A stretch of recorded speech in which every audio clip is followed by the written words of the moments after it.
शिरोमणि पार्श्वनाथ भगवान की जय। बोलिए परम पूज्य गणाधिपति गंधराचार्य कुंतु सागर जी गुरुदेव की जय। ये बोले परम पूज्य सरस्वताचार्य देवनंद जी गुरुदेव की जय। बोलिए नमोकार तीर्थ वाले बाबा की जय।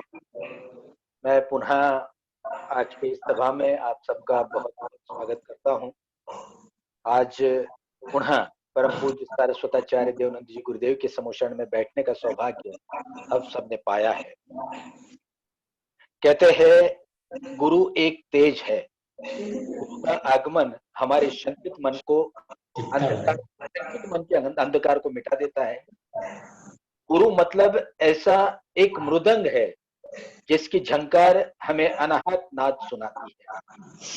गुरु ऐसा ज्ञान है प्राप्त होते ही मन का भय समाप्त हो जाता है। थोड़ी देना था, गुरु ऐसी ऊर्जा है जिन्हें प्राप्त होती है वो भवसागर से। गुरु एक ऐसी सरिता है सदैव हमारे प्राण से बहती है। गुरु ऐसा सतचित्त आनंद है जो हमें हमारा वास्तव परिचय करा देता है। गुरु एक बांसुरी है जिसका मधुर आवाज हमारे मन और शरीर को आत्मनाद की अनुभूति देती है। गुरु मात्र अमृत है, इसका सेवन करने से तृष्णा जीवन के लिए मिट जाती है। गुरु मतलब ऐसी कृपा केवल भाग्यवान और सत्यार्थी शिष्यों को ही प्राप्त होती है। गुरु कुबेर का अक्षय खजाना है जिसका मोल नहीं हो सकता। गुरु मतलब एक प्रसाद है जिसके भाग्य में होगा वह परम सौभाग्य है। और हम सब परम सौभाग्य है क्योंकि परम पूज्य सरस्वताचार्य देवनंद जी गुरुदेव की कृपा आशीर्वाद हमारे लिए सदैव सदैव के लिए हमारे जीवन की देशना बनते हैं। आइए परम पूज्य गुरुदेव के श्री चरणों में चलते हैं और पुनः निवेदन करते हैं, हे स्वामी, महावीर की देशना वास्तव में आपके मुख से दिव्य देशना बन जाती है। उसी को देकर हमें जीवन जीने का मार्ग प्रस्तुत करें। आइए परम पूज्य गुरुदेव के श्री चरणों में चलते हैं। नमोस्तु गुरुदेव, नमोस्तु गुरुदेव, नमोस्तु गुरुदेव। बोलिए परम पूज्य सरस्वताचार्य देवनंद जी गुरुदेव की जय। परम पूज्य सरस्वताचार्य प्रज्ञाश्रमण आचार्य श्री देवनंद जी गुरुदेव।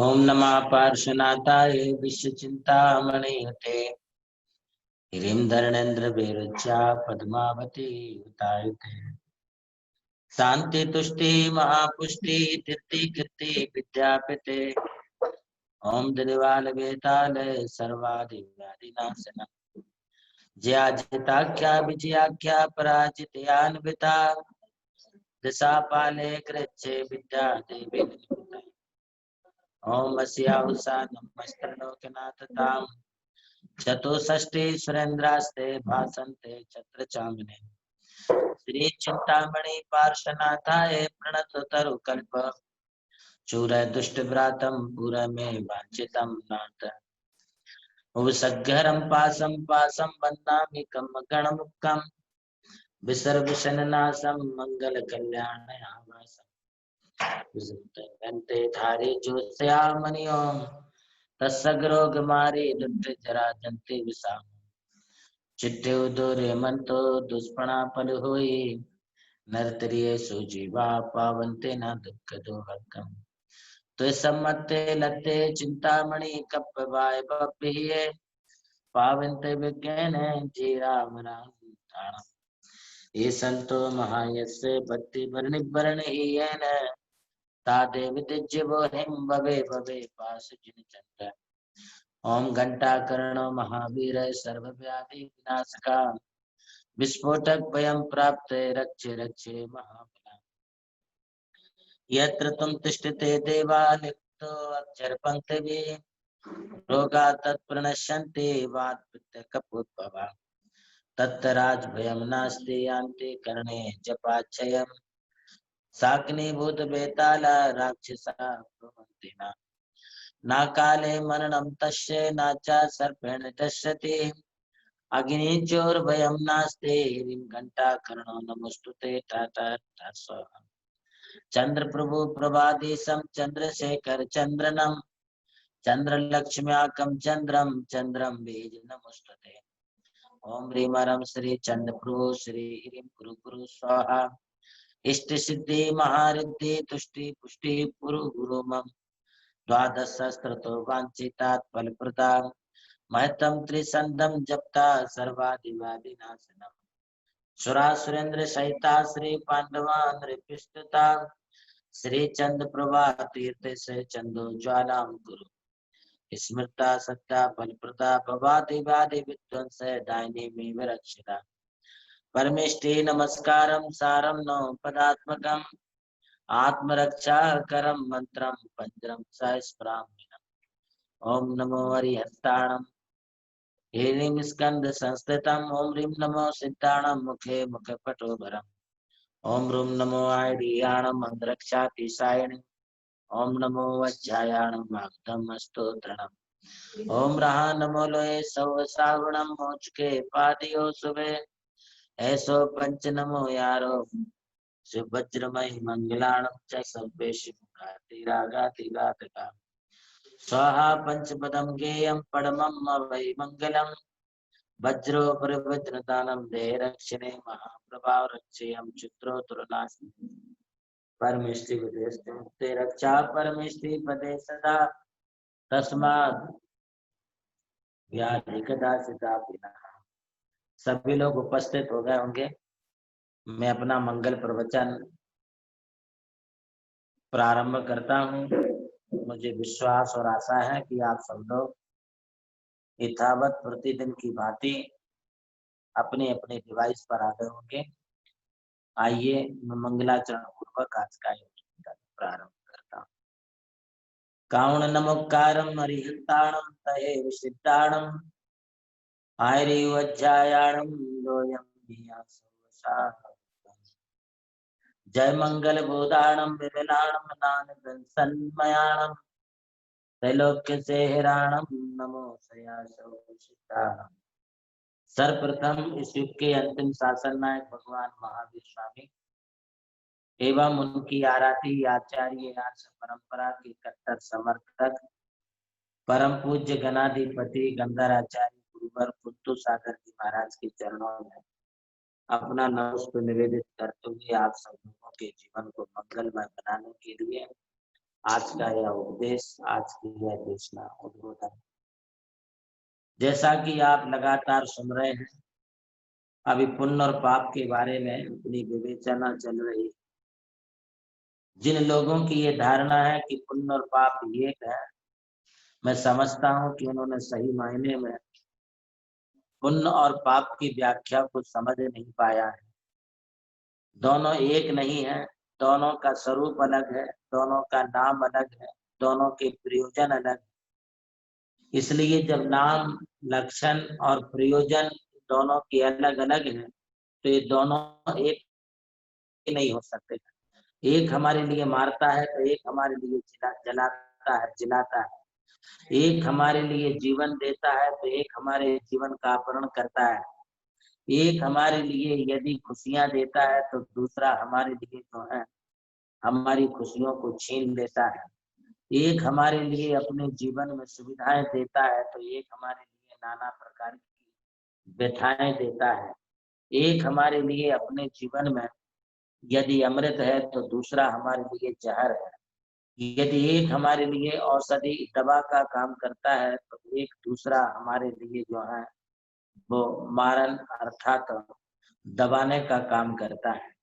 दोनों एक कतई नहीं हो सकते। पुण्य यह एक अलग चीज है और पाप एक अलग पदार्थ है।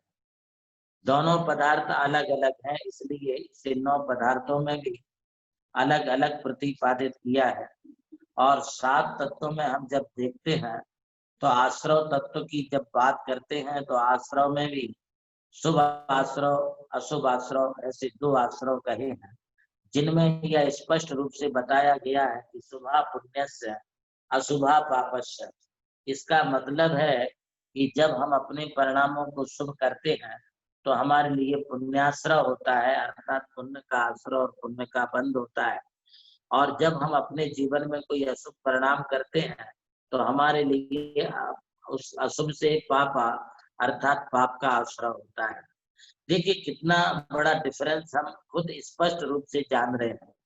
ये कतिपय एकांतवादियों ने या कतिपय निश्चयवादियों ने, कतिपय मुमुक्षुओं ने पुण्य और पाप को इतना विकृत कर दिया है कि दोनों को अंतर ही नहीं रखा, और अंतर न रखने के कारण दोनों को एक कैटेगरी में खड़ा कर दिया है, जबकि ये दोनों एक नहीं है, दोनों एकदम पृथक पृथक है। मैं पुनः आपके लिए इस बात के लिए बताऊं कि पुण्य जहाँ एक और हमारे लिए तीर्थंकर अरिहंत पद दिलाता है, तो वहीं पाप हमारे लिए नरक दिलाता है। पाप के कारण जीव नरक में चला जाता है, संसार में परिभ्रमण कर देता है, और पुण्य के कारण यह जीव अरिहंत अवस्था को प्राप्त हो जाता है। दोनों के अर्जन करने का कारण भी अलग है। पुण्य के हेतु अलग है, पाप के हेतु अलग है। पुण्य का प्रयोजन अलग है, पाप का प्रयोजन अलग है। पुण्य की व्याख्या अलग है, पाप की व्याख्या अलग है। पुण्य यह नाम अलग है, पाप यह नाम अलग है। यह समझ में नहीं आता है कि लोग दोनों को एक कैसे स्वीकार करते हैं। दोनों एक कभी नहीं हो सकते और एक है भी नहीं है, दोनों एकदम पृथक पृथक ही है। देखिए,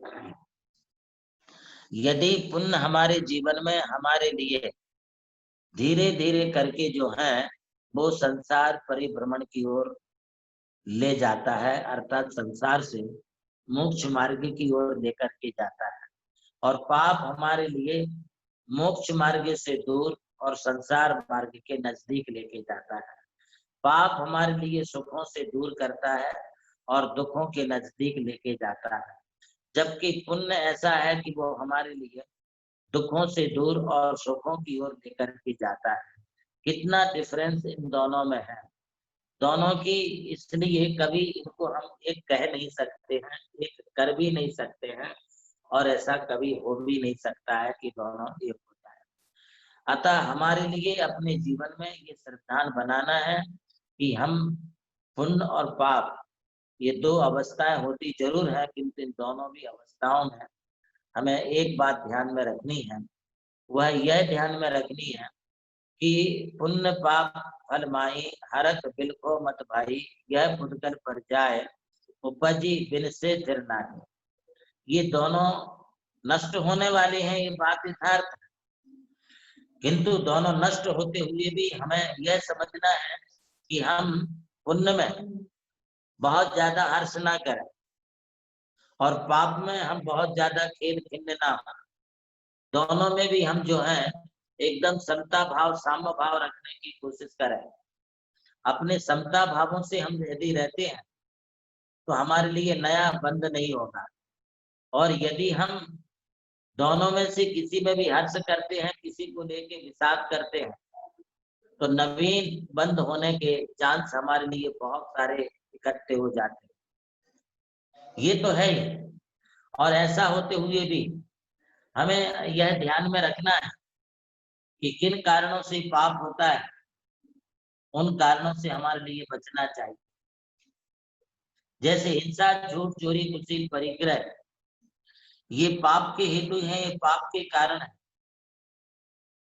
इनसे हमारे लिए अशुभ आश्रय होता है, अशुभ का बंध होता है, और अशुभात संसारात पतन्ति, अशुभ से ये जीव संसार में पतन करता है, जबकि पुण्य जो होता है वो अहिंसा, सत्य, चोरी, ब्रह्मचर्य और अपरिग्रह के कारण होता है। पुण्य करने की भी अनेक साधन है, पाप के भी अनेक साधन है, हेतु है।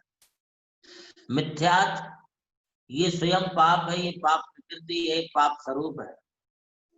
यदि किसी कारण को लेकर के हम तत्वों का आतंक श्रद्धांत करते हैं, विपरीत अभिनिवेश करते हैं, विपरीत मान्यताओं को हम मानते हैं, या कल्पनाओं को ही हम सच समझते हैं, झूठ को हम सत्य मानते हैं, तो ये हमारी मिथ्या भ्रांतियां हैं। और जितनी भी मिथ्या भ्रांतियां हैं वे सारी की सारी हमारे लिए मिथ्यात्व की प्रतीक होती है, मिथ्यात्व की द्योतक होती है। इसलिए हम विपरीत मान्यताओं को त्याग करें। ये मिथ्यात्व सबसे बड़ा पाप है, सबसे बड़ा व्यसन है। मिथ्यात्व सबसे बड़ा दुखदायी है। मिथ्यात्व के समान इस जीव का कोई दूसरा शत्रु नहीं है। इसलिए हम सबसे बड़े इस मिथ्यात्व रूपी पाप से बचें। दूसरी बात आती है अविरत अर्थात असंयम की अवस्था। ये भी पापों की ओर ले जाती है। चाहे वो असंयम हमारा इंद्रिय जन्य हो, चाहे वह असंयम हमारा प्राणी हिंसा आदि को लेकर के हो, सभी प्रकार की अवरति दुखदायक होती है, पाप का हेतु होती है। इसलिए इस पाप के हेतुभूत जैसे हम मिथ्यात्व को छोड़ते हैं, उसी प्रकार असंयम अर्थात अवरति रूप परिणामों को भी छोड़ना चाहिए। किसी भी प्रकार के हम इंद्रिय अवरतियों को ना करें, इंद्रिय असंयमों को ना करें, इंद्रिय असंयम से हम बचने की पूरी कोशिश करें। और तीसरी बात आती है मिथ्यात्व अवरति प्रमाद। जब हम मिथ्यात्व और अवरति के उपरांत प्रमाद की ओर जाते हैं, आलस्य की ओर जाते हैं, तो आलस्य हो शत्रु प्रथम नराणाम। आलस्य हमारा सबसे पहला शत्रु होता है। और आलस्य के लिए आचार्यों ने पाप की संज्ञा दी है। हम जितना आलस्य करते उतना अधिक पाप अपने जीवन में होता है। इसलिए आलस्य का त्याग करना। धर्म कार्येषु अनुत्साह प्रमाद। जब हम धर्म कार्यों में किसी प्रकार का प्रमाद करते हैं, धर्म कार्यों में अनुत्साह करते हैं, धर्म के कार्यों को आज की बजाय हम कल पर छोड़ देते हैं, कल की बजाय परसों पर छोड़ देते हैं, इसी का नाम प्रमाद है। ऐसा प्रमाद करने से हमारे लिए पुण्य नहीं बल्कि पाप का आश्रय हुआ, एक पाप के लिए निमित्त बन गया। चाहे वो हम कसायों को लेकर के करें, चाहे इंद्रिय विषयों को लेकर के करें, या किसी प्रकार की हम भी कथाओं को करें, तो वह भी हमारे लिए पाप का ही हेतु बनता है। निद्रा और प्रणय स्नेह यह भी एक प्रकार की पाप रूप प्रवृत्ति है। इसलिए पाप रूप प्रवृत्तियों के त्याग करने का आचार्यों ने हमारे लिए संदेश दिया, उपदेश दिया, और इस प्रमाद से बचने का हमारे लिए बताया है। इसी तरह से एक और कारण है, वह है हमारी कसायक प्रवृत्ति। कभी कभी छोटी छोटी सी बातों को लेकर के मन में बड़ी भ्रांतियां हो जाती हैं, और उन भ्रांतियों के कारण हम कसाय के आवेग में आ जाते हैं। क्रोध मान माया लोभ हमारी पराकाष्ठा पर चला जाता है, और यह कसाय भाव हमारे लिए जो है अनंत संसार का कारण बन जाता है। इसलिए इन क्रोधादि परिणतियों से बचना, क्रोधादि कसायों को अपने जीवन में कभी नहीं होने देना। यदि होती है तो वह हमारे लिए पाप अर्थात अशुभ कर्मों का बंध कराती है। एक और बात ध्यान में रखें, हमारी यौगिक क्रियाएं, चाहे वो मानसिक हो, चाहे वाचनिक हो, चाहे कायिक हो, तीनों प्रकार की यौगिक क्रियाएं अर्थात मनोयोग, वचन योग, काय योग, ये तीनों प्रकार के योग भी हमारे कर्म बंध में कारण बन जाते हैं, कर्म आश्रम में कारण बन जाते हैं। आपने अभी तक यह सुना, यही बात आचार्य श्री उमा स्वामी जी ने तत्वार सूत्र के 8वें अध्याय में लिखी है, और उन्होंने कहा है मिथ्या तवरति प्रमाद कसा योगा बंध हेतुवा। मैं आपको इस सूत्र के द्वारा ये बताना चाहता हूँ कि आचार्यों ने मिथ्यात्व को, अवरति को, प्रमाद को, कसाय को योग का बंध का कारण कहा है, आश्रव का कारण कहा है। कहीं भी सम्यक दर्शन ज्ञान चारित्र को बंध का कारण नहीं कहा है। अथवा व्रत समिति गुप्ति धर्म अनुप्रेक्षा परिचय जय चारित्र, यह सूत्र जब 9वें अध्याय में आचार्य उमा स्वामी जी ने दिया, तो इसमें उन्होंने यह कहीं नहीं कहा है कि इससे हमारे लिए बंध होता है, बल्कि ये बंध के प्रकरण में ना दे करके इसे संवर और निर्जरा के प्रकरण में दे दिया है। इससे यह सिद्ध होता है कि यदि मिथ्यात्व हमारे लिए बंध का कारण है, तो सम्यक हमारी कर्मों की निर्जरा के लिए कारण है। सम्यक से हमारे लिए मोक्ष की प्राप्ति होती है। इसलिए सम्यक दर्शन को बंध का कारण नहीं कहा, बंध का कारण मिथ्यात्व को कहा है। मिथ्या ज्ञान ये हमारे लिए बंध कराता है, किंतु सम्यक ज्ञान कर्मों से छुड़ाता है। इसी प्रकार से मिथ्या चारित्र ये हमें संसार में कर्म बंद कराता है, किंतु सम्यक चारित्र ये हमें आत्मा का बोध कराते हुए परम शुद्ध आत्म दर्शन को, परम शुद्ध आत्म अवस्था को, परम शुद्ध आत्म दशा को, परमात्मा अवस्था के लिए प्राप्त कराने में हेतु बनता है सम्यक चारित्र। इसलिए जब हम पाप की बात करते हैं तो पाप प्रकृतियां और पाप के कारणीभूत ये कार्य, ये बंध के कारणों में उल्लेख किए हैं आचार्यों ने। ऐसा कौन सिद्धांत शास्त्री और सिद्धांतज्ञ है जो ये कहे कि हमारे लिए पुण्य भी बंध का कारण है या पुण्य संसार का कारण है? पुण्य ये कभी भी संसार का कारण नहीं होता है। पुण्य हमारे लिए सुख और शांति का कारण होता है। पुण्य हमारे लिए सन्मार्ग का कारण होता है। इसलिए पुण्य को पाप के समान हम कभी ना समझें। देखिए, दो पेय पदार्थ हैं। पेय पदार्थ का मतलब पीने, एक तो होता है शरबत और एक होती है शराब। आप समझ रहे हैं ना? तो शरबत और शराब दोनों पेय पदार्थ है, किंतु दोनों पेय पदार्थ होने के बावजूद भी यदि आप शरबत पीते हैं तो शरबत पीते हैं तो शांति लगती है, गला भी आपका जो है ठीक होता है, मन मस्तिष्क सब कुछ शांत हो जाता है, शीतलता मिलती है, प्यास बुझ जाती है। शरबत पीने से किसी के लिए नशा नहीं चढ़ेगा। शरबत पीने से किसी का जो है वो उन्मत्त दशा नहीं होगी, उसमें किसी प्रकार का जो है पागलपन नहीं आएगा, पागलपन का जुनून नहीं होगा। किंतु यदि कोई शराब पी लेता है, फूल से अल्कोहल ले लेता है, बियर ले लेता है, दारू ले लेता है, मादक पदार्थ पेय के रूप में लेता है, तो उसके लिए जो है नशा चढ़ जाता है, उसकी बुद्धि भ्रम हो जाती है, उसके लिए कुछ भी सूझता नहीं है। दोनों पेय होने के बावजूद भी एक हमारे लिए उपादेय है, ग्रहण करने के योग्य है, शरबत लेने के योग्य है, तो शराब हमारे लिए छोड़ने के योग्य है। दोनों एक नहीं हो सकते हैं। इसी प्रकार से पुण्य और पाप है। पाप शराब के समान है और पुण्य जो है वो शरबत के समान है। पुण्य को हम ग्रहण करते हैं, पाप के लिए हम छोड़ते हैं। पुण्य हमारे लिए जीवन दान देता है, तो पाप हमारा जो है जीवन का अपहरण करता है, अर्थात प्राणों को नष्ट करता है।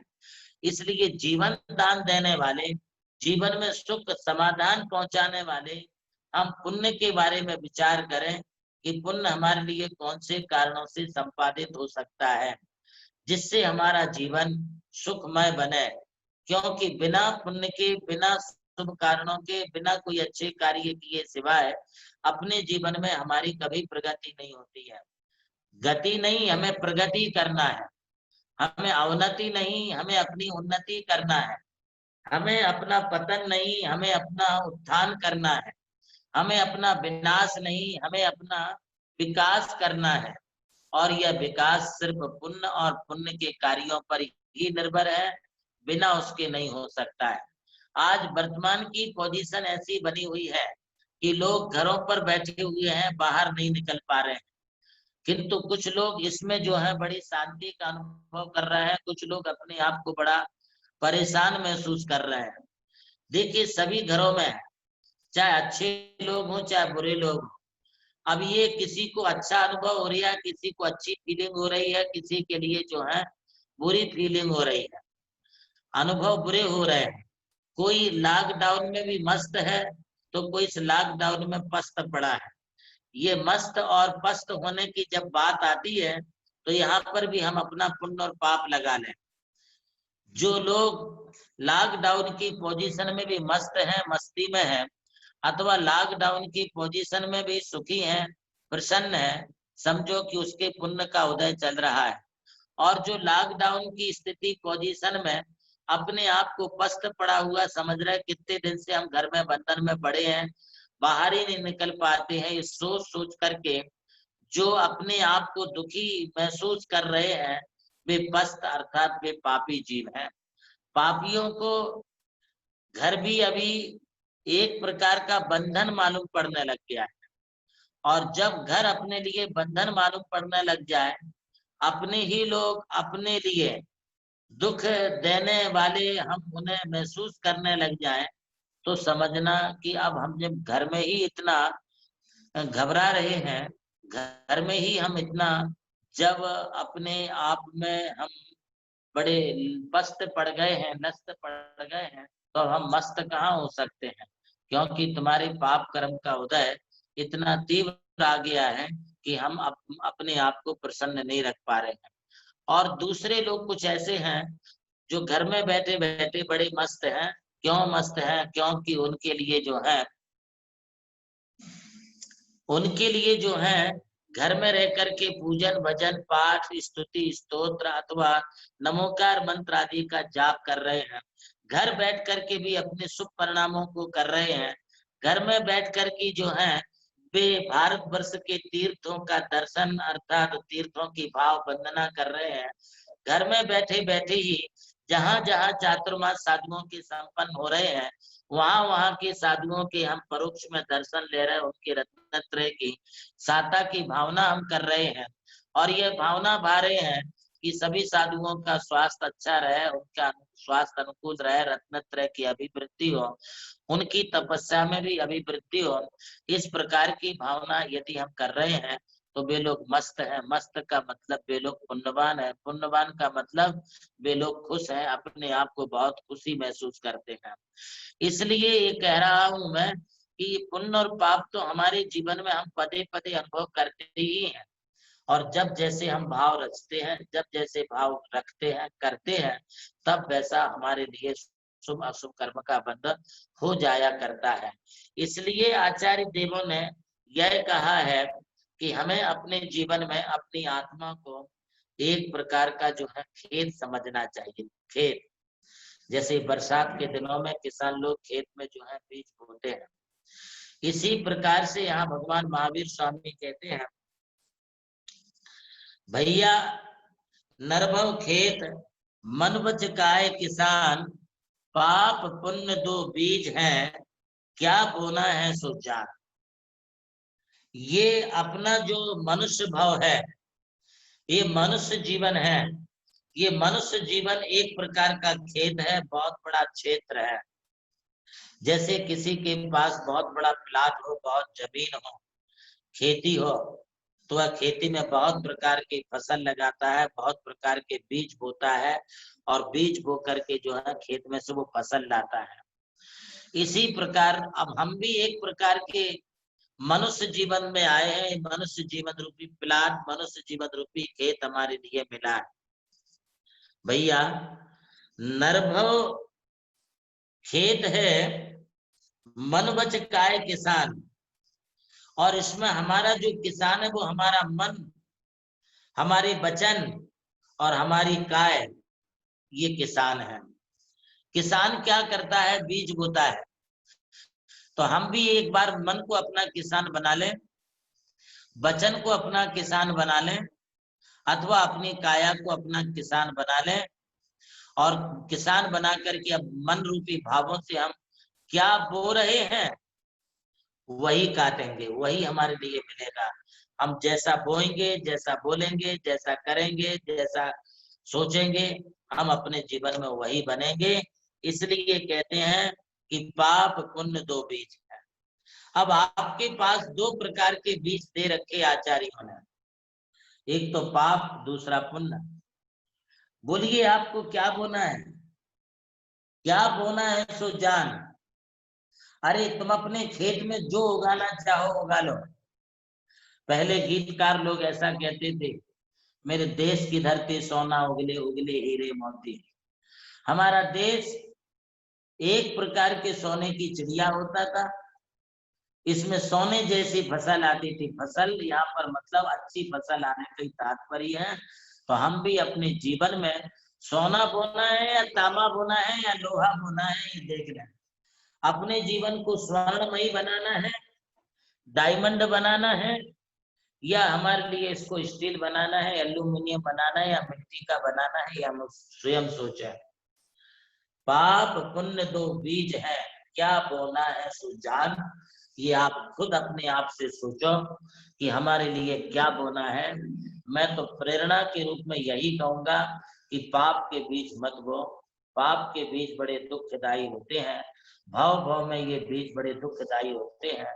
जैसे आजकल खेतों में कांग्रेस आ जाती है, कांग्रेस नाम की एक वनस्पति होती है, तो बिना बोई आ जाती है और उसके जितने नजदीक जाओ उतनी शरीर में जो है वो खुजली वगैरह आने लगती है। बड़ी तकलीफ देने वाली वो कांग्रेस होती है। घास होती है, एक प्रकार की घास है वो। इसी प्रकार से ये पाप भी है ना, एक प्रकार की ऐसी घास है, इस पाप के नजदीक गए या पाप का नाम भी लिया या पाप के बिल्कुल पास में भी हम जाते हैं तो हमारे लिए इसका नाम लेने से, उसके पाप के पास जाने से, पापी के पास बैठने से भी हमारे को एक प्रकार की एलर्जी होने लगती है। उस एलर्जी से बचना चाहिए, पाप के बीज कभी ना बोए, क्योंकि आज हम जो पाप के बीज बोते हैं वही अगले जन्मों में या इस जन्म में भी हमारे लिए दुख के रूप में वो फल प्रदान करते हैं। बोना ही है तो हम पुण्य के बीजों को बोएं और पुण्य के बीज बो करके अपने आप के जीवन को हम जो है सफल बनाए, क्योंकि पुण्य का बीज हम आज बोएंगे तो हमारे जीवन में अभी हो चाहे आगे हो चाहे अगले जन्म में हो पर जन्म में हो, हमारे लिए अनेक प्रकार की सुख सामग्री सुविधाएं एवं शांति प्राप्त होगी। इसलिए पुण्य के बीज को बोइए, पुण्य के कार्य करिए। ये नर काया बड़ी मुश्किल से प्राप्त होती है।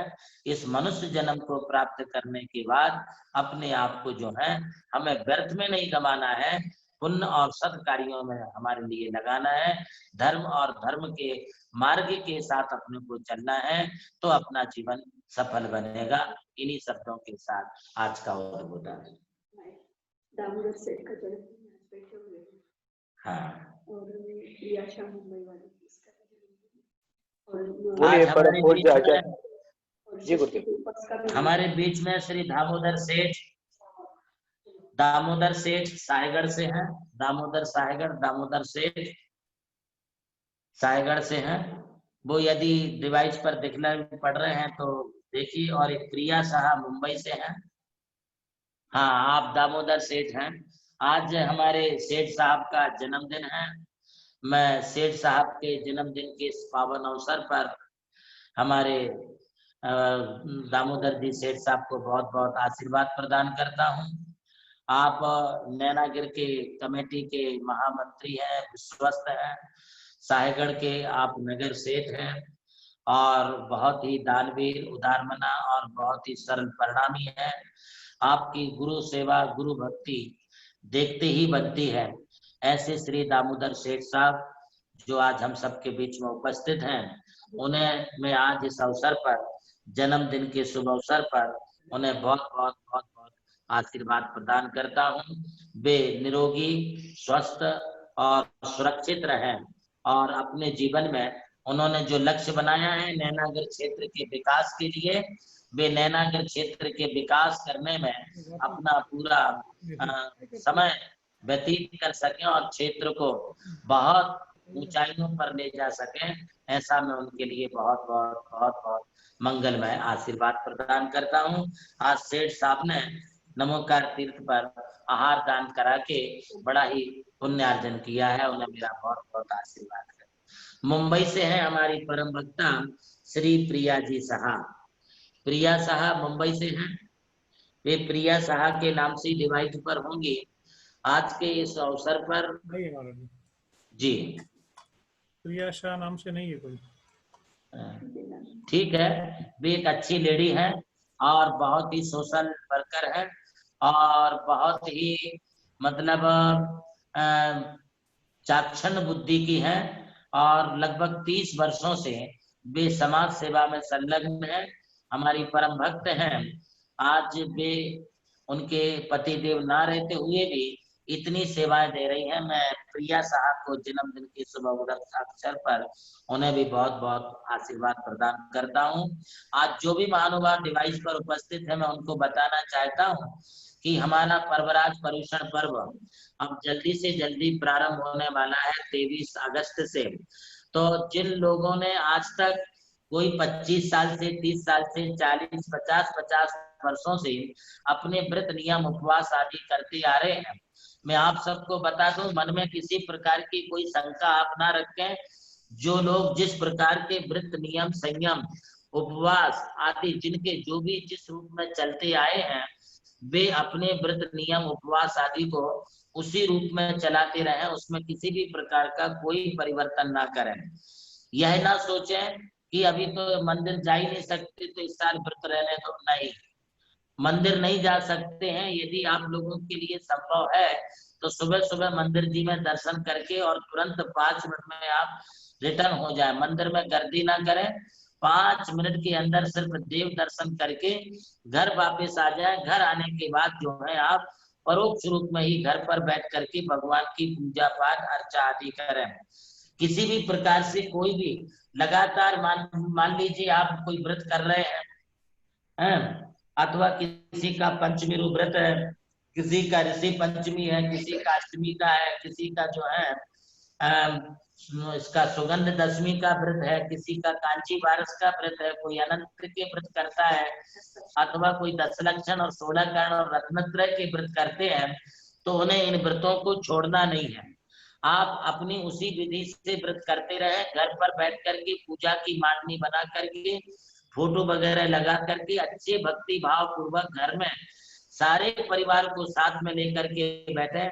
अपने पिता को, अपने बच्चों को, अपनी माँ को, अपने सास ससुर को, अपने बेटा बहुओं को, सबको साथ में लेकर के आप बैठे और बैठ करके बड़े भक्ति भाव के साथ में आप गाजे बाजे के साथ नाचते हुए बड़े अच्छे तरीके से अपनी भक्ति करें। और जिस दिन तुम्हारा जो व्रत है उस व्रत को उसी रूप में करें।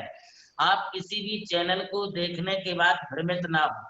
अनेक प्रकार के लोग हैं, अनेक प्रकार की बातें करेंगे, अनेक प्रकार के मत मतांतर हैं। उन मत मतांतरों की बात को टीवी चैनलों पर सुन करके अपने परिणाम बिगाड़े नहीं, और ना ही किसी प्रकार से आप जो है अपना व्रत छोड़ें। व्रत को किसी भी स्थिति में छोड़ना नहीं है। जैसे मान लीजिए कोई लेडी होती है अथवा कोई बहुएं होती है, बेटियां होती हैं, और अड़चन के दिनों में उनका व्रत आ जाता है, तो मंदिर न जाते हुए अपने आप घर पर रखती है। इसी प्रकार से ये व्रत भी आप ये समझ लो कि हमको अभी मंदिर नहीं मिल रहा है, बाकी सारे जीवन आपके घर पर है, इसलिए आपको घर पर अच्छी तरह से ये व्रत आपके लिए करना है।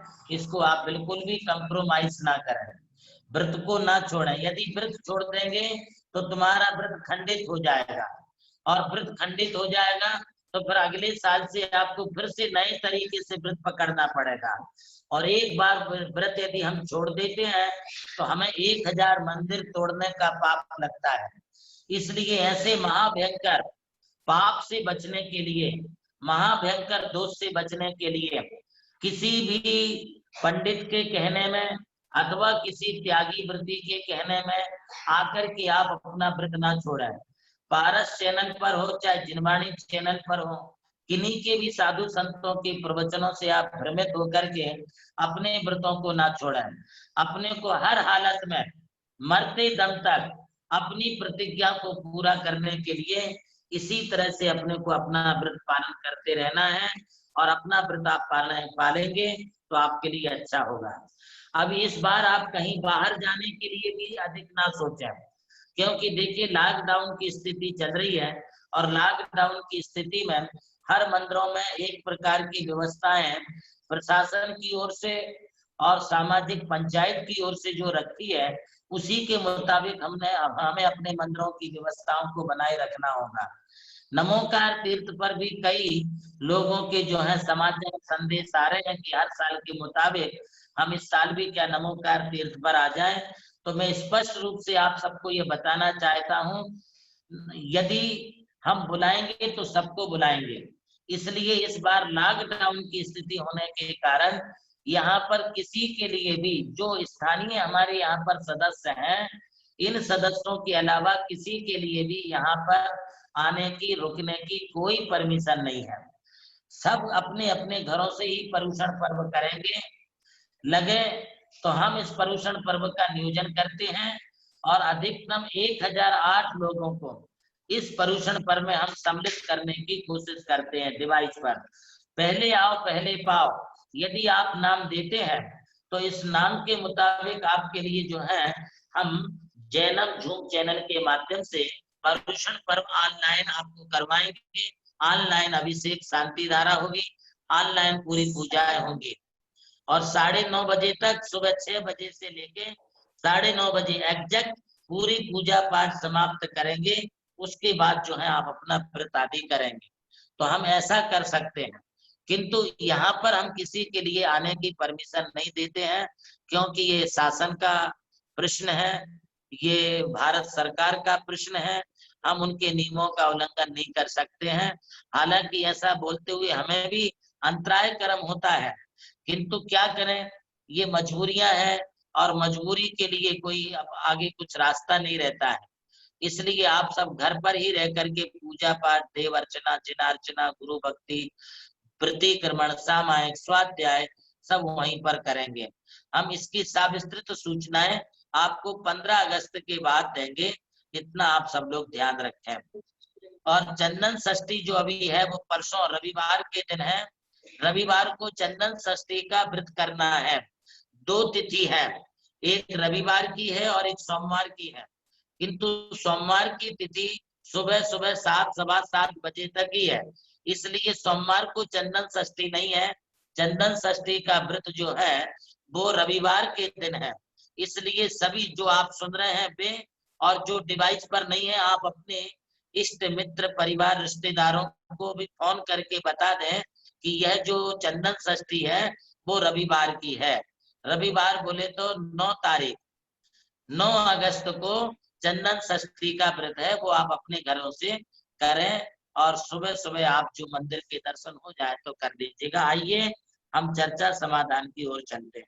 बोलिए परम पूज्य सरस्वताचार्य देवनंद जी गुरुदेव की जय। परम पूज्य गुरुदेव, आज ओझर निवासी शकुंतला देवी रिखबचंद जी कासलीवाल के सुपौत्र लोहाड़े परिवार के नवासे धवल कुमार का भी जन्मदिन है, और उसके जन्मदिन के प्रत्यर्थ आहारदान में 501 रुपए की राशि वहां से भी आई है। यदि हाँ, ये धवल सामने है, बहुत आशीर्वाद बेटा धवल जी। ये लोहाड़े परिवार का नवासा है गुरुदेव। जन्मदिन है, कल जन्मदिन है, आज है गुरुदेव, आज है जी जी गुरुदेव। अभी उनके डिवाइस पर चार्ट पे लिख करके आया है कि कल जन्मदिन है, तो ठीक है, आज है तो आज, कल है तो कल के लिए मैं आपके लिए आशीर्वाद देता हूँ। आपकी कल का आहार दान तुम्हारी तरफ से कर दिया जाएगा। बहुत बहुत आशीर्वाद। मेरा नवासा है गुरुदेव जी, आज का है और कल का। और सुनिधि दिनेश जी बोरा नागपुर, इनके बेटी का भी आज जन्मदिन है, इनके तरफ से भी आज के आहार दान में 1100 रुपए की राशि प्रदान। बहुत आशीर्वाद बेटा। आप इसी तरह से अपने जीवन में उन्नति करें। आपके जन्मदिन के लिए मैं बहुत बहुत बहुत बहुत आशीर्वाद देता हूँ, और ऐसे ही सब कार्य करते रहें। बहुत बहुत आशीर्वाद बेटा। आइए चलते हैं चर्चा समाधान के लिए। पारस जी लोहाड़े से निवेदन करते हैं कि वे चर्चा समाधान को प्रारंभ करें। आइए चलते हैं चर्चा समाधान की ओर। जो भी आचार्य से अपनी जिज्ञासा का समाधान चाहता है वो अपने मोबाइल के डिवाइस में राइट हैंड कॉर्नर पर मोर नाम का बटन है, उस बटन के अंदर रेज हैंड करके बटन है, उसे क्लिक करें। जिसका हैंड रेज होगा उसे ही सवाल पूछने का मौका दिया जाएगा। आइए चलते हैं आज के सवाल की ओर। पहला सवाल है सूरज जी नगड़े, लासलगांव।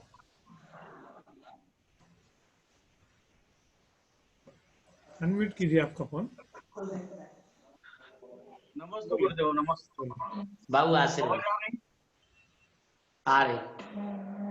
हाँ गुरुदेव, मेरा ये प्रश्न है कि जैन धर्म के सिद्धांत और तत्व इतने श्रेष्ठ होने के बाद भी जैन धर्म विश्व धर्म क्यों नहीं बना? जी देखिए, ऐसा है कि कांच, कंकर, पत्थर गली गली में मिल जाते हैं। क्या डायमंड हर गली गली में मिलता है क्या? रास्ते में जहां कहीं पड़ा हुआ नहीं मिलता है। इसी प्रकार से जैन धर्म जो है सर्वश्रेष्ठ धर्म है, अहिंसा प्रधान धर्म है, त्याग और अध्यात्म प्रधान धर्म है। जैसे डायमंड को हर लोग नहीं ले पाते हैं, कोई कोई बिरले लोग ही डायमंड खरीद पाते हैं, कांच कंकर तो कोई भी ले लेते हैं। इसी प्रकार से जो सर्वश्रेष्ठ जैन धर्म है, जो अध्यात्म और त्याग प्रधान धर्म है, जिस धर्म में जो है हमारे लिए रत्नत्रय पूर्वक मोक्ष की प्राप्ति होती है, ऐसे सर्वश्रेष्ठ धर्म को हर कोई लोग धारण नहीं कर पाते हैं, क्योंकि ये बहुत कीमती है। और हमारा धर्म त्याग प्रधान धर्म है, इसमें संस्कार और आचरणों के लिए महत्व दिया गया है। ऐसे अच्छे संस्कार और अच्छे आचरण वाले लोग जगह जगह नहीं मिलते हैं। इसलिए दूसरी बात, अभी ये तीर्थंकर का युग नहीं है। जब साक्षात तीर्थंकर होते हैं तब पूरा देश और सारा विश्व जैन धर्ममय होता है।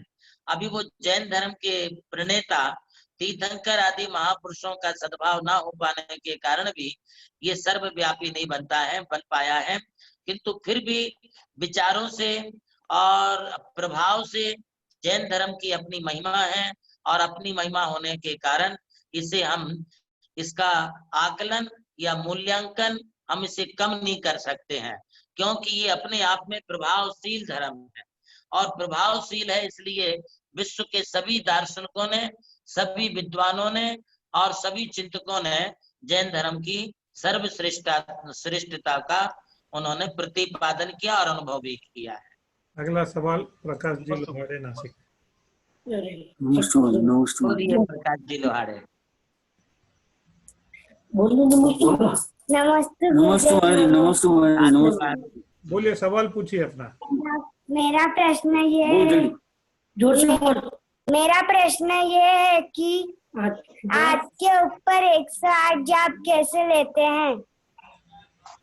हमारे जाप कुछ नहीं है, हमारे जाप हाथ के ऊपर जाप कैसे लेते? हाथ के ऊपर पूछ रहे महाराज, हाथ के ऊपर जाप। ये देखिए अपने हाथ में दो हाथ हैं और राइट हैंड है। राइट हैंड की बीच की 3 अंगुलियां हैं। इन 3 अंगुलियों में सबसे पहले बीच की अंगुली, बीच का पोर, यहाँ पर हम 1 नंबर दें। उसी अंगुली के ऊपर दूसरे नंबर पर हम दूसरा, उसी का आखिरी पोर पर 2 नंबर दें। फिर हम चलते हैं तर्जनी पर, इसको तीसरा, चौथा, 5वां, 6वां, फिर हम अनामिका पर आ जाते हैं, तो ये 7वां, फिर 8वां, फिर ये 9वां।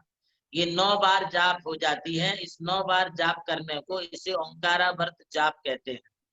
अब हमें 108 बार गिरना है, तो हमारे लेफ्ट हैंड की 4 अंगुलियां ले लें, हर अंगुली पर 3-3 पोर है, तो 4 या 12 ये पोर हुई।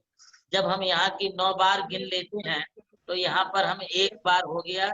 दूसरे के लिए हम इधर अंगूठा रख लें और फिर हम यहाँ पर गिनना शुरू करें। जैसे मान लो हम ओम की जाप देते हैं, तो ओम नमः, ओम नमः, ओम नमः, ओम नमः, ओम नमः, ओम नमः, ओम नमः, ओम नमः, ओम नमः, ये 9 बार हो गया।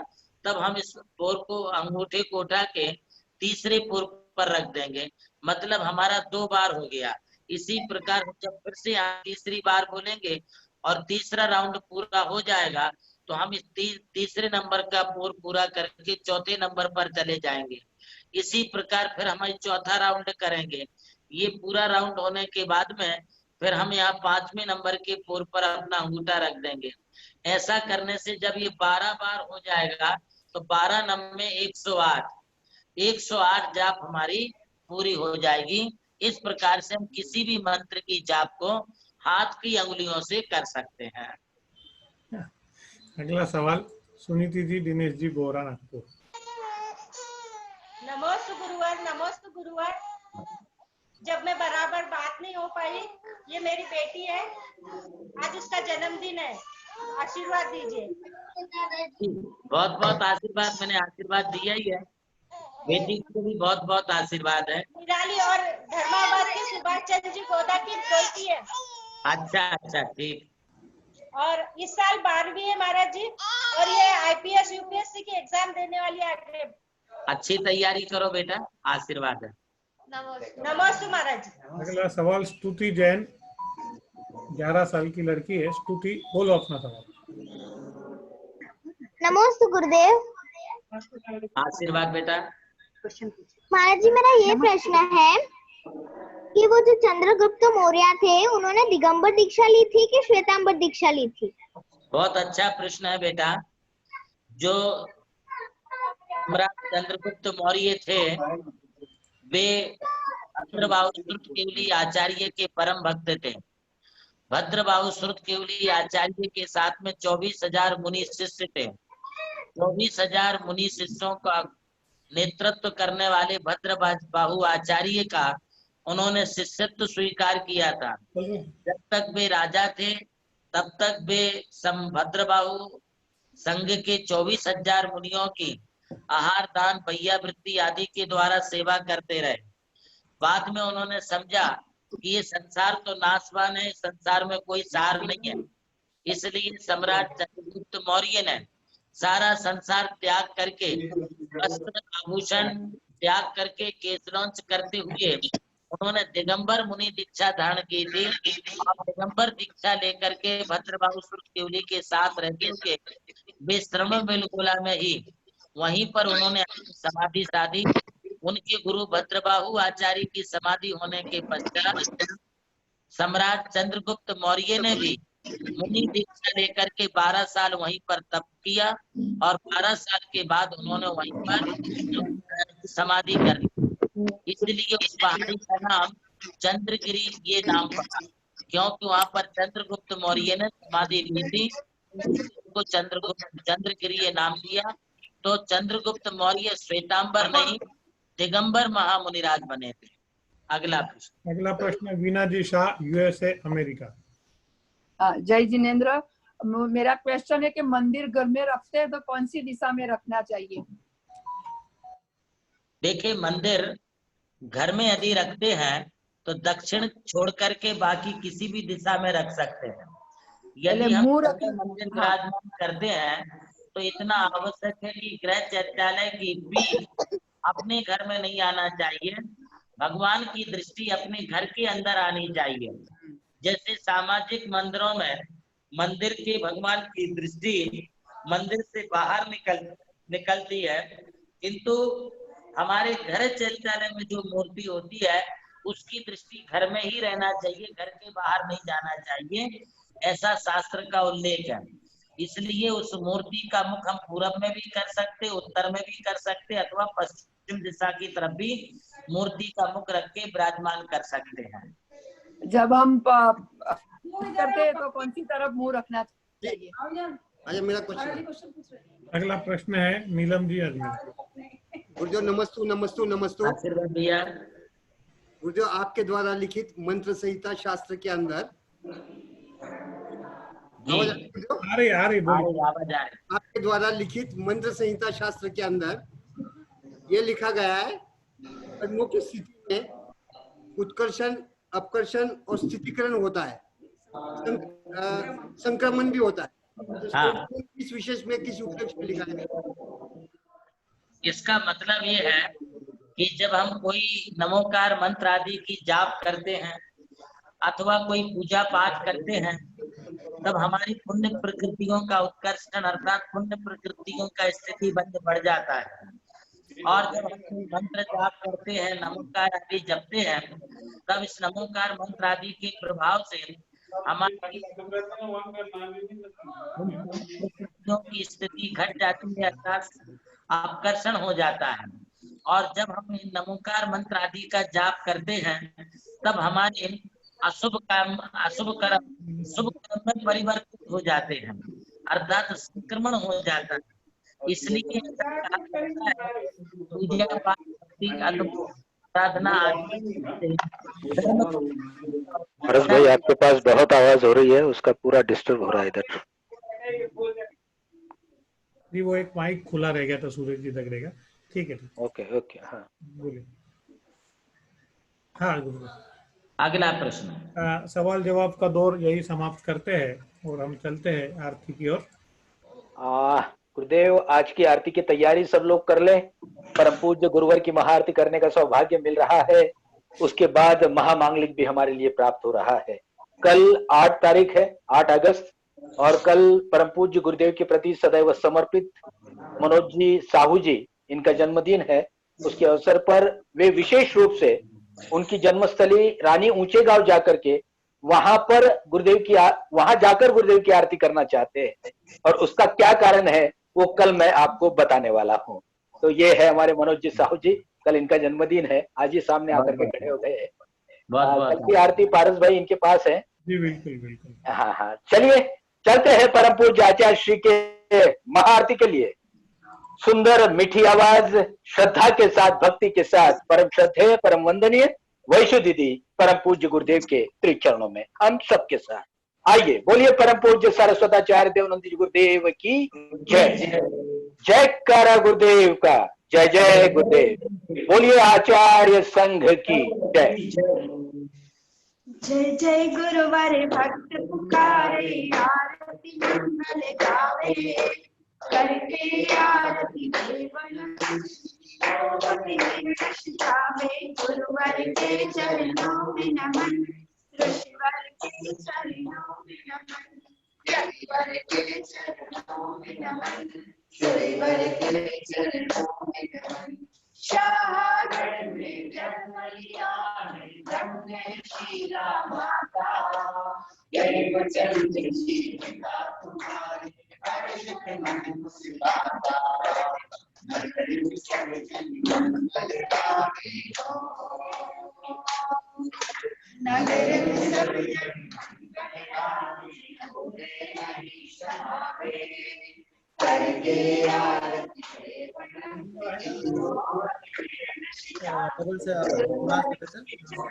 Double 74402 60544.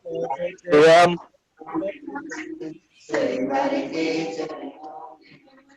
सूरज सारे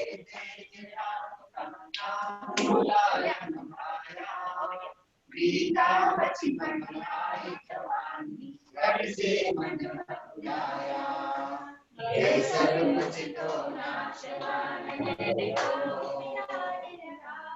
ये सब मुझ तो नाशवान है, भाव विराट जगावे, करके आरती मोहत मिलन जावे। गुरुवर के चरणों में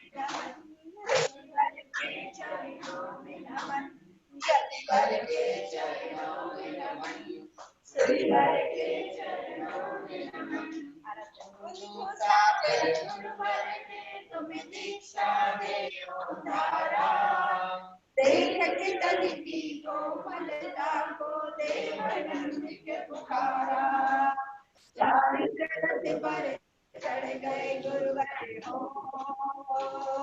चारित्र रथ पर चढ़ गए गुरुवर, मुक्ति बाट निहारे, करके आरती देवनंद मोहत मिलन जावे। गुरुवर के चरणों में नमन, ऋषिवर के चरणों में नमन, यतिवर के चरणों में नमन, सूर्यवर के चरणों में नमन। धन्य जीवन मिलकर जो गुण गावे, स्वर्ग संपदा सब सुख पावे, मनुष्य जन्म फल पावे। दिव्य ज्ञान तुम शाम पाकर हो, दिव्य ज्ञान तुम शाम पाकर लोक शिखर पा जावे, करके आरती देवनंद जावे। गुरुवर के चरणों में नमन, ऋषिवर के चरणों में नमन, यतिवर के चरणों में नमन, श्रीवर के चरणों में नमन। ज्ञान योगी शरणं प्रदानं, श्रीज्ञान योगी विजयत्वलीनं, आनंद रूपं सुखभाजनं च तं देवनन्दिं प्रणमामि, तं देवनन्दिं प्रणमामि। जय परम पूज्य आचार्य गुरुवर प्रज्ञाशमन श्री देवनंद जी महाराज की जय। जय तारा गुरुदेव का, जय जय गुरुदेव। नमोस्तु गुरुदेव, नमोस्तु गुरुदेव। गुरुदेव कहते हैं कि जिस भव्य जीव को कल्याण करना है, उसे क्षण भर का उपदेश भी आत्म कल्याण का साधन बन जाता है। भव्य जीव तो शायद वही है जो वैराग्य पथ को अपना लेता है। हम तो श्रावक है, भव्य जीव वैराग्य पथ पर आते हैं नहीं आते हैं पता नहीं है, लेकिन स्वार्थी जरूर है, क्योंकि आपका जो महामांगलिक हमारे लिए प्राप्त होता है वो निश्चित रूप से हमें जीवन जीने के मार्ग पर चलने का संबल बनाता है। अतः आपसे निवेदन करता हूँ, हे स्वामी, पुनः हमें आज महामांगलिक प्रदान करे और हमें जीवन जीने का संबल प्रदान करे। बोलिए परम पूज्य सारस्वताचार्य देवनंद जी गुरुदेव की जय। बेगमगंज औरंगाबाद निवासी श्री अशोक जी पांडे का स्वास्थ्य अभी अनुकूल हो गया है और वो कोरोना महामारी की चपेट में हॉस्पिटलाइज हुए थे। वहां से उनकी छुट्टी होकर के आज घर पहुंच गए हैं। मैं भाई अशोक जी पांडे को अपना आशीर्वाद देता हूं, अपनी तबीयत संभालें, स्वास्थ्य संभालें और अपना ध्यान रखें। आइए सभी डिवाइस पर आ जाएं। ओम नमो अरिहंताणम, ओम नमो श्री सिद्धाणम, ओम नमो आयरियाणम, ओम नमो मज्जायाणम, ओम नमो लोय सौवसावणम, ऐसो पंच नमो यारो सप्पा बपनाशनो, मंगलाणम च सब्बेशिम परमं हवै मंगलम। श्रीजिनं भक्तितो नत्वा त्रिलोकालाधिकारकम्, जैन रक्षामहं भक्षे देहिनां देहरक्षकम्। ओम ह्रीमाधीश्वरा पातु सरसि सर्वदा मम, ओम ह्रीं श्री अजितो देवो बालं रक्षतु सर्वदा, नेत्रयो रक्षको भूयादो मां कृं संभवो जिनो रक्षे घ्राणेन्द्रियो। ओम ह्रीं श्री क्लीं ग्लूं अभिनंदना, सूजिव के सुमुखे पातु सुमति प्रणमानवता, कर्णयो पातु ओम ह्रीं श्री रक्ता पद्म प्रभा प्रभु, सुपार्श्वा सप्तमां पातु ग्रीवां ह्रीं श्री आसिता, पातु चंद्र प्रभु श्री ह्रीं कुरुं पूर्व स्कंदयोर्मम, सुविधि शीतलो नाथो रक्षको कर पंकजे, ओम छाम चिमितौ कामं चिदानंदमयो शिवम्, श्रेयांसो वासु पूज्यस्य यदि सदयं सदा, भूयात् रक्षा करो वारं वारं से प्रणवान्विता। पेट पर हाथ। विमलो अनंत नाथस्य मायावी समन्वितौ, उदरे सुंदरे शश्वत रक्षाया कारकौ मतौ, श्री धर्म शांति नाथौ च नाभि पंकुरे सतां नाभि पर हाथ लगाएं। ओम ह्रीं श्रीं क्लीं हम सुक्ता संयुक्त पुनः पातां पुनः पुनः। अपने कमर पर हाथ लगाएंगे। श्री कुत्वरय नाथौ तु सुगुरे सुकटे तटे, भवेतां भूरि ओम ह्रीं क्लीं सहितो जिनो। अपनी जंघाओं पर हाथ लगाएंगे। मैं पातां चारु जंगायां श्री मल्लि मुनि सुब्रतौ, ओम राम ह्रीं रूं ततो ह्रां ब्लूं क्लीं श्रीं तौ कृपा करो। अपने घुटनों पर हाथ लगाएंगे और अपने ज्वाइंट पेन पर जहाँ होते हैं वहां हाथ लगाएंगे। यत्न तो रक्षको जानो सरे नमीने विनाथको, राज राजमति मुक्तो प्रणवाक्षर पूर्वको। पाँव में हाथ लगाएं। श्री पार्श्वेश महामीरो पाता माम समान दो, ओम ह्रीं श्रीं चता भूम क्लीं राम रास राम सरायतौ जना। रक्षा करे तायस्ताने भवन्तु जिन नायका, कर्म क्षय करा ध्याता भीता नाम कोरोन वारका। जैन रक्षाम लिखत में मां मस्तके यस्तु धारिये, रविवद्दि पिते लोके श्रीमान विश्व प्रियो भवेत्। तस्य रोग बेताला साकिनी भूत राक्षसा, एते दोषा प्रणश्यन्ति रक्षकाश्च भवन्तमे। अग्नि सर्व भयोत्पाता भूपालश्चोर विग्रह, कोरोना वायरसा एते दोषा प्रणश्यन्ते रक्षकाश्च भवन्तमे। जैन रक्षां लिखत मम भक्ता प्रातरुता या पठेत्, इच्छितान् लभते कामान् संपदश्च पदे पदे। श्रावणे शुक्लाष्टम्यां प्रारभ्य स्तोत्रमुत्तमम्, अभिषेकं जिनेन्द्राणां कुर्यात् दिव्यशास्त्रकम्। ब्रह्मचर्य व्रतादुक्तम् एक मुक्तम् तथैव च, शुचिता शुभ्रवस्त्रेण बालङ्करेण शोभनम्। नरो वापि तथा नारी शुद्धभावितोऽपि सन्, दिनं दिनं तथा कुर्यात् चाप्यं सर्वार्थ सिद्धे। एकायां तु विधातव्यम् उद्यापनं महोत्सवम्, पूजा विधि समायुक्तव्यं कर्तव्यं सज्जनैः जने। ओम आम द्रुजभद्राय क्षेत्रपालाय कृष्ण रूपाय चतुर्भुजाय जन साधन भक्ताय, हिले हिले मिले मिले किले किले चक्षुमय ओम भट स्वाहा। ओम ह्रीं श्रीं क्लीं मूलमे पद्मावते वसत्, ओम रक्षसाणं मोहरगाणं भक्ताणं वन्दे चाके विदुत्ता संभवन्ते ते संवन्दामि। धनु धनु महाधनु था था था ओम भट स्वाहा। ओम ह्रीं श्रीं हरम कलिकुंड दंड स्वामी चंडू कृपार्शना तीर्थंकर धर्मेंद्र पद्मावती सहिता तरवर वीर पराक्रमाय स्प्राम स्प्रोम स्प्राम आत्म विद्याम रक्षे रक्षे पर विद्याम छिंद छिंद बिंद बिंद ओम पट स्वाहा। ओम नमो रते भगवते श्रीमती प्रचीना से दोष कर्म साहित्य प्रति जो मूर्ते नमः श्री शांतिनाथाय महामृत्युंजय चंद्र प्रभु जनित्राय शांति कराय सर्व विघ्न प्रणाशनाय सर्व गुण विनाशनाय सर्वपाप प्रणाशनाय सर झामडामर विनाशनाय ओम राम ह्रीं ओम राशिया उषा नमः। मम से सभी अपना अपना नाम ले रहे हैं। समस्त गुरु भक्त परिवार से शांति तुष्टि पुष्टि धन धान्य आयु आरोग्य व्यापार वृद्धि भवतु स्वाहा।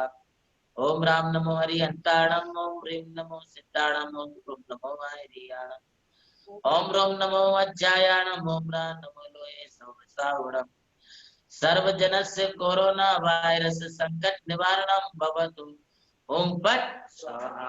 आशीर्वाद सबके लिए। सभी लोग मजबूती के साथ परम पूज्य गुरुदेव के श्री चरणों में नमोस्तु प्रेषित करते हैं। नमोस्तु गुरुदेव, नमोस्तु गुरुदेव, नमोस्तु गुरुदेव। बोलिए परम पूज्य सारस्वताचार्य देवनंद जी गुरुदेव